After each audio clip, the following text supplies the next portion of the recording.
Prada card holder paling berbaloi korang beli hari ini. Sebab apa? Harga dekat butik sekarang RM3,750. Kalau korang tengok dekat sini, receipt pun ada lagi, kotak pun ada lagi. 3700 tak silap lebih, 3700 harga dekat butik. Tapi kita nak jual pada harga 1500 sahaja. Condition like new, memang cantik lagi, tak ada calar ke apa, tiada. Okay, so far mungkin ada sikit kat depan tapi tak nampak, very minor, masih lagi cantik. If korang buka dekat bahagian dalam ni, ini adalah card holder.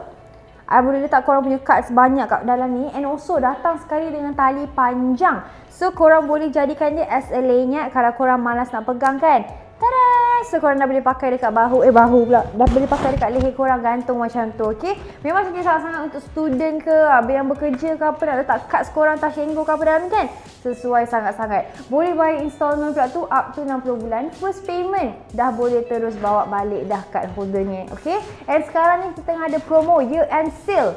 Siapa-siapa yang nonton daripada video ni, Rabi nak bagi extra RM100 discount if korang beli hari ini. So daripada daripada 3,700 jadi 1,500. Lepas tu ada promo and year end sale pula, Rabi bagi RM1,400 sahaja. Siapa cepat dia dapat, okay? So korang tunggu apa? Korang boleh pergi DM kita sekarang.